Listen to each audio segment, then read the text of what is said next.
Bonjour à toutes et à tous et bienvenue au Commodities Market Report. Yoav Nizar pour vous retrouver pour un nouveau tour d'horizon des matières premières, également devises matières premières. Prenons connaissance de l'avertissement du risque de trading. Négocier sur marge sur le marché des devises ou via des produits CFD comporte un risque élevé et ne peut être recommandé à tout investisseur. FXCM et Daily FX ne pourront en aucun cas être tenus responsables de pertes ou dommages occasionnés, incluant sans restriction des pertes ou manques à gagner qui pourraient découler directement ou indirectement de l'utilisation de ces informations. Voilà donc pour l'avertissement lié au risque de trading. Bonjour à vous tous qui venez de me rejoindre sur le chat. N'hésitez pas à me faire part de vos questions, de vos analyses ou de vos graphiques. Alors un petit mot tout de même sur la macroéconomie, car la journée sera importante, notamment pour deux devises matières premières, le dollar canadien. Le dollar canadien, puisqu'à 16 heures interviendra la Banque centrale du Canada. Nous saurons si elle opte pour un statu quo ou non. Et à 23 heures, donc dans la soirée, il y aura la RBNZ, l'intervention de la Banque centrale néo-zélandaise. Et à 16h30, il y aura les stocks hebdomadaires pétroliers aux États-Unis qui impacteront également le dollar canadien, également le peso mexicain ou encore la couronne norvégienne. En tout cas, les devises corrélées au cours du pétrole. Et bien évidemment, tout ça dans la perspective d'une BCE pourrait être accommodante dès demain. Et c'est la raison pour laquelle, notamment, le cours de l'once d'or subit un peu ces spéculations sur une BCE et un Mario Draghi accommodant. Comme on le voit, le cours de l'once d'or se stabilise finalement dans un mouvement latéral sans parvenir à franchir la résistance à 1280 dollars et teste à présent le support à 1257 dollars. Donc fondamentalement, en effet, le cours de l'once d'or pourrait être sous pression demain si Mario Draghi est accommodant. D'un point de vue technique, le cours on pourrait rebondir finalement sur ce support à 1257, sur cette zone à 1257, 1252 dollars. Un rebond pour le moment semble prendre forme sur le cours de l'once d'or. Donc je pense qu'un retour à court terme sur proche des 1275, 1280 dollars me paraît envisageable. Toutefois, à moyen terme, je maintiens mon opinion haussière concernant le cours de l'once d'or. L'once d'or a tenu à résister finalement à un très bon rapport NFP. Donc après tout, l'once d'or a selon moi le potentiel également pour résister à la BCE. À moyen terme, je vise les 1300 dollars pour le cours de l'once d'or. Je maintiens cet objectif. D'ailleurs, le cours qui hier s'est replié en unité de temps 4 heures suite à ce doji intervenu sous cette résistance à 1280 dollars. Donc finalement, on avait peut-être notre signal d'un repli, d'un range à court terme qui s'est formé sur le cours du métal jaune. Donc le cours du métal jaune qui est également sous pression avec le rebond en début de séance des bourses européennes et comme je disais donc à la veille de la BCE qui est attendue demain. La BCE selon le consensus devrait augmenter de 10 milliards d'euros ses injections mensuelles dans le cadre de son programme de rachat d'actifs, et la BCE pourrait également agir sur les taux. Potentiellement, elle pourrait également abaisser de 10 points de base le taux de rémunération des dépôts pour le ramener à moins 0,4%. Voilà donc pour le cours de l'or. L'argent également qui se replie donc du coup sous les 15,63, mais je maintiens mon objectif à proche des 16 finalement, proche des 16,20. 16,20, cet objectif de résistance dont je vous parlais hier. Un pullback sur les 15,20 prend forme. Donc un premier objectif à 15,63 tout de même pour le cours de l'argent me paraît envisageable. Alors le cours du pétrole comme vous voyez, donc bien évidemment il s'agit cette présentation est à titre indicatif, je le rappelle, j'utilise un compte de démonstration, mais en tout cas concernant le cours du pétrole, j'ai un sentiment de rebond. Je pense que le cours est en train d'effectuer un pullback sur les 36,18. Le cours est soutenu par cette droite de tendance haussière. Après le net repli d'hier, je pense que le cours du pétrole a le potentiel pour rebondir. Alors en effet, c'est un trade risqué car il y a les stocks pétroliers aux États-Unis. Il y a une résistance qui prend forme également sur ce niveau à 38,25. Mais l'expérience que l'on peut en tirer de ces dernières semaines concernant les stocks hebdomadaires aux États-Unis tout simplement que le marché finalement choisit sa direction. La semaine dernière, je le rappelle, il y a eu plus de 10 millions de barils stockés. En tout cas, nous avons appris la semaine dernière que la semaine précédente, 10 millions de barils ont été restockés aux États-Unis. Et malgré tout, le cours du pétrole avait progressé. Donc en effet, je pense que le pétrole pourrait poursuivre son rebond jusqu'au 20 mars prochain, au moins jusqu'au 20 mars prochain, avec la prochaine réunion entre pays membres et non membres de l'OPEP, qui se tiendra à Moscou, je le rappelle. Le marché semble acheter la rumeur d'un gel de production. Toutefois, les fondamentaux restent fragiles, car en effet, hein, il faudrait finalement que tous les pays membres de l'OPEP, tous les pays exportateurs parviennent à un accord, et notamment l'Iran. Ce n'est pour le moment pas le cas, car certains pays tels que l'Iran ont plutôt la volonté finalement d'acquérir des parts de marché. Donc en effet, pour le moment, cette réunion du 20 mars donc aurait bien lieu, mais un accord reste encore, je dirais, hypothétique à ce stade des négociations. Mais d'un point de vue technique et également, bon, en amont de ce 20 mars, j'ai le sentiment que le cours du WTI pourrait se rapprocher des $40 le baril. Bien évidemment, prudence, hein, car il y aura les stocks aujourd'hui, les stocks hebdomadaires aux États-Unis, je le rappelle, donc toujours un moment risqué pour trader, et c'est la raison pour laquelle je vous dis donc que toute cette présentation est à titre indicatif. Et le cours du Brent également, le cours du Brent qui n'a pas retracé la bougie précédente, la bougie journalière précédente, à l'inverse du WTI qui a retracé la totalité de la bougie précédente. Le Brent, donc Lucas Oil également qui conserve seulement un potentiel de hausse et qui tient son support à $40, qui tient le seuil des $40. Donc pour Lucas Oil, le Brent, je pense qu'il pourrait se rapprocher des $45 dans les prochaines séances. En tout cas, si en effet le pétrole met un coup d'accélération suite à cette publication cet après-midi, ces objectifs haussiers pourraient être rapidement atteints selon moi.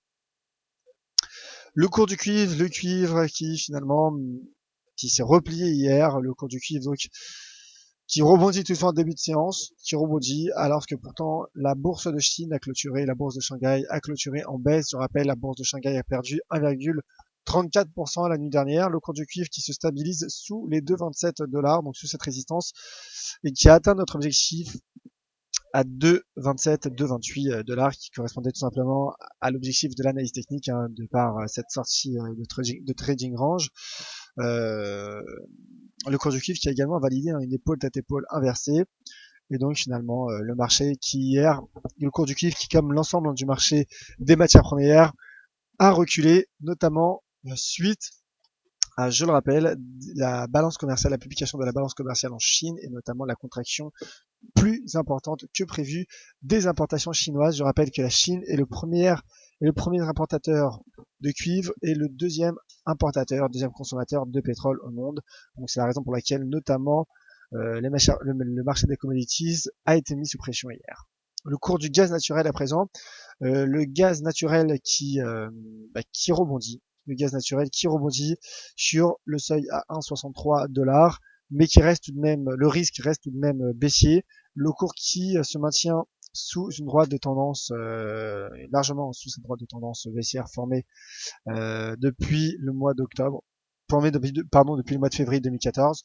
Donc le risque est baissier pour le cours du gaz naturel, mais comme je le disais la semaine passée, à ce stade, je n'y toucherai pas. Il y a un pullback sous les 1,74 est un scénario envisageable. Alors, ce serait certes un scénario agressif. C'est la raison pour laquelle je ne préfère ne pas y toucher.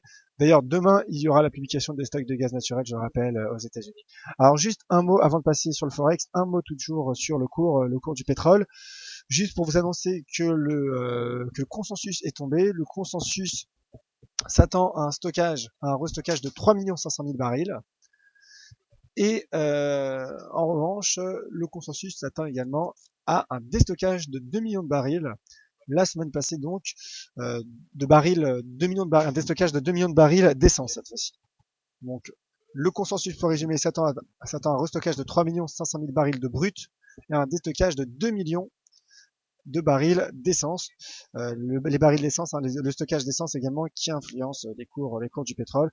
Mais en tout cas, pour finir avec le cours du pétrole, techniquement, un pullback sur les 36,18 qui est un seuil majeur car il s'agissait des plus bas de 2008. Donc, ce scénario de rebond me paraît envisageable. Alors certes, il y a une résistance à 38, 20, 38 10, pardon. Mais je pense que le cours a le potentiel pour le franchir au moins en amont du 20 mars et surtout que le cours est soutenu par ses droits de tendance haussière.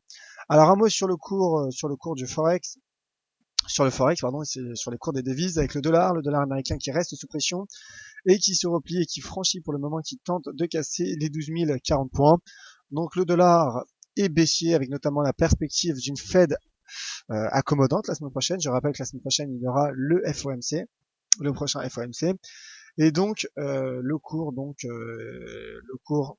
du dollar américain est sous pression. D'ailleurs, l'indicateur de momentum RSI croise à la baisse la borne 50 qui confirme finalement que le cours est fragile. L'USD4, c'est la paire à suivre aujourd'hui. Pourquoi? Car il y aura la Banque centrale du Canada. Il y aura également les stocks de pétrole donc à 16h30 et ajouter à cela un dollar qui est fragile et qui pourrait rester fragile tout au long de cette semaine car aucune statistique macroéconomique majeure ne sera publiée tout au long de cette semaine. Donc le dollar, le taux de change USD4 qui pourrait avoir effectué son pullback également sous les 1,3450. Je pense que le cours a un potentiel de baisse pour au moins se revenir sur les 1,33, 1,3285. Je suis baissier USD-CAD. Alors le cours a rebondi hier, qui a profité notamment de la baisse du cours du pétrole. Mais je suis baissier USD-CAD.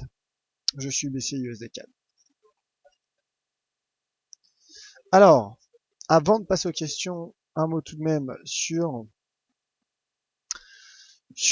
l'OSI et le kiwi dollar. L'OSI dollar qui bourre à la hausse, qui franchit en H1, qui franchit ce triangle et donc qui confirme son potentiel de hausse. D'ailleurs, l'objectif théorique de l'analyse technique à 0,7486 $ a été atteint. Donc le taux de change AUD-USD a un potentiel de hausse et profite notamment du rebond du cours du cuivre, également du potentiel haussier du cours de l'once d'or. Et donc, je pense que les 0,7620 pourraient être atteints à moyen terme. Alors, je dis bien à moyen terme, hein, car le cours se situe au moment où je vous parle sous les 0,75 $. Et le NZD-USD qui a effectué son pullback sur les 0,6720. Et donc, je maintiens mon objectif à 0,69 $ pour le NZD-USD avec bien évidemment un bémol, car il y aura ce soir, comme je disais et je le répète, la RBNZ qui interviendra et qui devrait donc impacter le dollar néo-zélandais. Et enfin, un mot sur le GBP USD qui se repliait suite aux déclarations hier de Mark Carney devant le Parlement britannique. Mark Carney a pointé du doigt les risques d'un scénario de Brexit. Mark Carney qui, selon lui, la livre sterling devrait se déprécier si le Brexit prend forme, mais déclare tout de même rester neutre, que la Banque d'Angleterre ne se prononcera pas, laissant libre choix finalement à ses concitoyens de décider lors du référendum du 23 juin prochain. Toutefois, d'un point de vue technique, le taux de change GBP-USD se maintient sous cette oblique baissière formée depuis le 13 décembre 2015 et une divergence baissière est apparue en H4 sur l'indicateur RSI. Donc je pense en effet que le cours pourrait effectuer son pullback sous les 1,4240 pour viser 1,40 à court moyen terme. Sur ce taux de change GBP-USD, prudence tout de même car le dollar américain est fragile, je le répète. Voilà donc pour ce tour d'horizon des matières premières et devises matières premières. Passons aux questions et commentaires. Alors bonjour à tous. Alors justement Stéphane, sur les GBP-USD, Stéphane qui dit bonjour Yoav, vous indiquez une divergence baissière sur le GBP USD, pouvez-vous la montrer? Bah la voici sur mon graphique. Donc là, nous avons un RSI, nous avons des cours qui indiquent en H4, en unité de temps 4 heures, donc un sommet de plus haut que le précédent, alors que le sommet du RSI est inférieur au précédent. Et cette divergence a été validée notamment au franchissement de ce creux, de cette ligne de coup du RSI. Alors le cours l'atteste, le RSI l'atteste à présent, mais le du RSI en tout cas se maintient sous cette oblique, notamment sa droite de tendance baissière.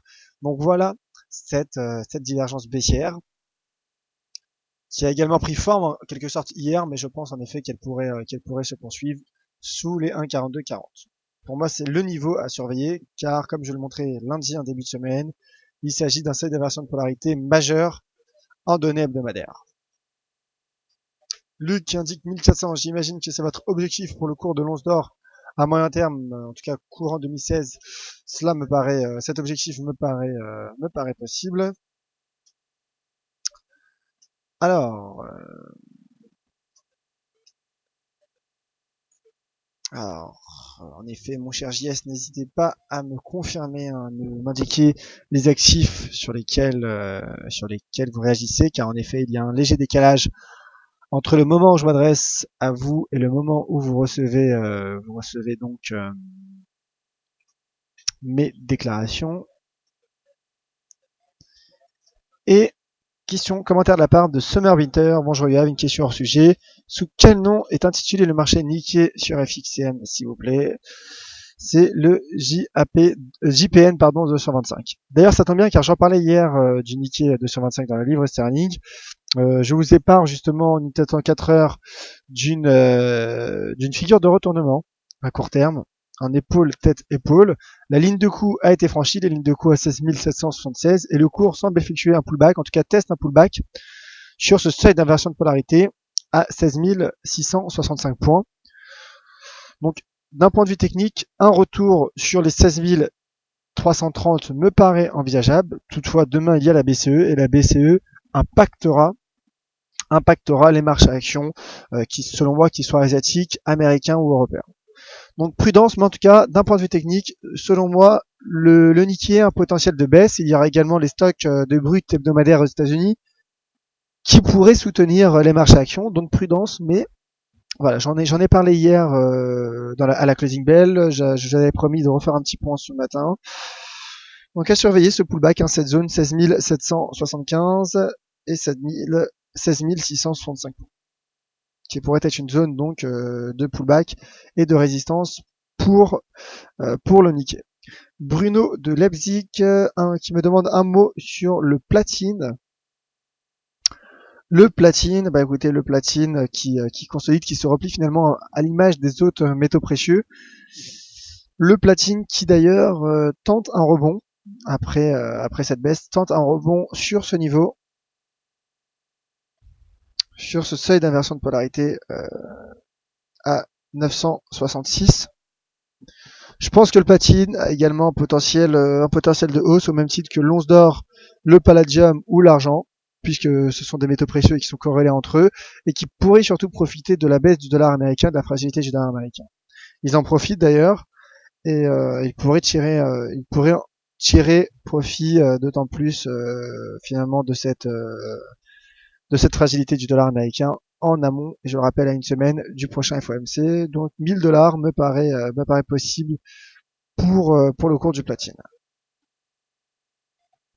Graphique de la part de Tony.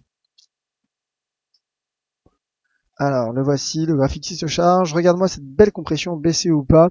Je ne peux pas rester à l'écart. Ma gestion du risque est prudente, comme tu peux le voir donc sur le Nasdaq 100. Tony donc qui nous fait part de son analyse.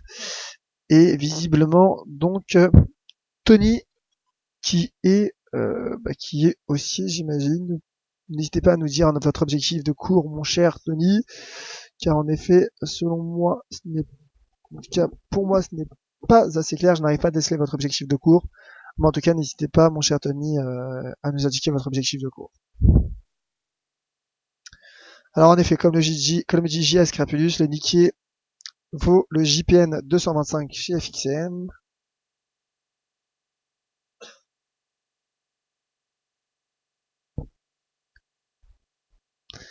Et en effet, mon cher JS, hein, d'un point de vue statistique macroéconomique, donc d'un point de vue analyse fondamentale, il est difficile de se placer aujourd'hui. Beaucoup d'annonces en vue, mais c'est surtout beaucoup d'interventions de banques centrales qui sont attendues. Peu de statistiques cette semaine. Bon, il y a les stocks de brut aux États-Unis aujourd'hui qui impacteront, qui risquent de provoquer une forte volatilité. Mais il y a surtout la Banque du Canada, la RBNZ et bien évidemment en point d'orgue demain la BCE à suivre d'ailleurs avec Vincent Gann en direct dès 14h15. Commentaire de la part de visiteurs. Bonjour, penses-tu que l'objectif des 112, 170 est correct pour l'USD Yen? Alors, l'USD Yen, j'en ai parlé hier soir également. Je vous sépare de mon biais plutôt baissier sur l'USD Yen. L'USD Yen. En effet, hein, comme j'ai montré hier, le cours qui se stabilise dans son range. Bah oui, les 112, les 112,17 me paraît envisageable puisque j'ai le sentiment que le cours pourrait atteindre dans un premier temps ce support à 112,027 et pourquoi pas ensuite aller chercher la partie inférieure de ce range. En tout cas, alors entrer en position à ce moment finalement du cours risque d'être imprudent, risqué, car le cours se situe en plein milieu d'un range. Donc pour protéger son capital, pour protéger son risque, c'est risqué. Mais en tout cas, je pense que le cours pourrait poursuivre sa baisse pour atteindre les 112,027. Et prudence, car le yen pourrait subir également une intervention accommodante de la BCE. Donc prudence tout de même sur l'USD yen au même titre que l'once d'or finalement qui pourrait subir la BCE, mais qui en même temps le yen pourrait, le taux de change pourrait se fragiliser avec notamment la baisse du dollar américain. Donc opinion plutôt baissière sur l'USD yen.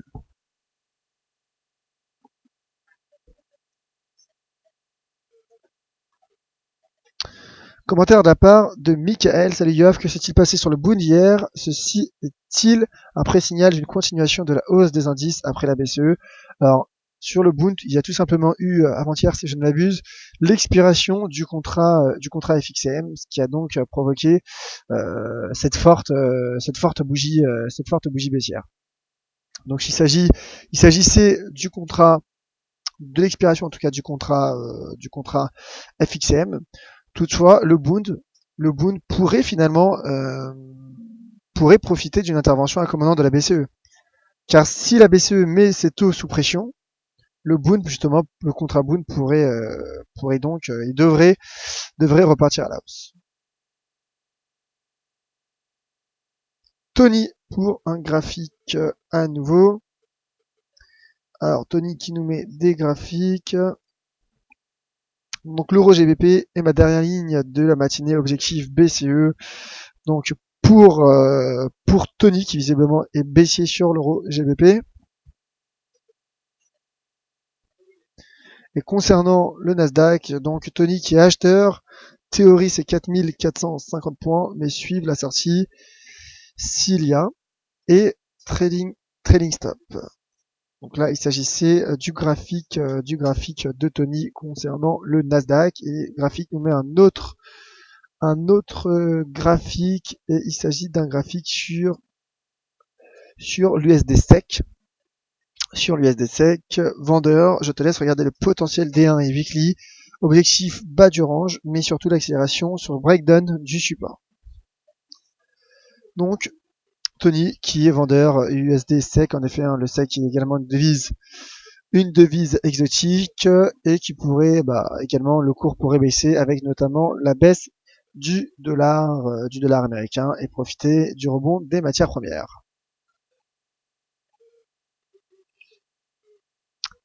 Dernière question peut-être avant de vous quitter de la part de Adil, comment utilise-t-on le stop suiveur, demande Adil. Alors le stop suiveur, tout simplement, écoutez, je vous invite à regarder les démonstrations de la plateforme ou de contacter notre service client. Toutefois, pour utiliser un stop suiveur, vous allez tout simplement, vous mettez tout simplement, je vais vous montrer en direct. Alors, l'US Oil Weighted, le voici. DSA, voilà, qui poursuit ce rebond d'ailleurs. Donc tout simplement, vous mettez ajouter un ordre stop et là vous sélectionnez suiveur. Et ensuite vous paramétrez comme bon vous semble. Ça permettrait justement d'avoir un stop qui progresse avec le cours. Donc pour plus d'informations, je vous invite à retrouver, comme je disais, les démonstrations, les plateformes les vidéos de démonstration de la plateforme, ou encore de contacter notre service client. Alors un dernier mot avant de vous quitter, car ce matin j'ai trouvé une configuration intéressante sur l'euro-dollar. L'euro-dollar qui s'est replié sous une résistance bien connue de la part des marchés, la résistance à 1,1060 à la veille de la BCE. Ce n'est pas anodin. Et surtout repli donc sous cette résistance majeure, sous la forme d'un doji. Et que fait le cours aujourd'hui? Le cours baisse, donc je pense que l'euro-dollar a un potentiel de baisse aujourd'hui, avec toutefois un bémol, toujours avec ce dollar américain qui reste fragile. Mais en tout cas, l'euro-dollar risque d'être mis sous pression à la veille de la BCE et qui pourrait bien évidemment fortement baisser si Mario Draghi est accommodant si le marché salue, je dirais, la notion accommodante de la BCE. Et voilà, donc Tony également qui indique stop suiveur au graphe et pas en pips ou monnaie pour ma part. Bon, Tony tout simplement qui répond également à Gilles. Et Jean-Yves qui demande si je pense que l'once d'or va monter. Comme je l'ai dit, je pense que l'once d'or a en effet un potentiel de hausse, mais toutefois prudence en amont de la BCE. Plus d'autres questions sur le chat. Ainsi donc s'achève ce Commodities Market Report. Nous nous retrouverons ce soir à 17h30 pour analyser notamment la Banque centrale du Canada, les stocks de pétrole aux États-Unis et suivre également l'évolution des marchés et de l'euro-dollar également à la veille de la BCE. Je ferai un point également sur ma stratégie haussière sur le cours du pétrole suite à ces stocks hebdomadaires pétroliers. Une forte volatilité est attendue cet après-midi, donc prudence si vous êtes exposé sur le pétrole. D'ici là, je vous attends sur mon Twitter, @yoavnizar. Prochain point de marché dans quelques minutes, dans quelques instants, avec Vincent Gann pour le Morning Meeting. Merci à toutes et à tous de votre attention. C'était Yoav Nizar pour le Commodities Market Report de dailyfx.fr. Très bonne journée.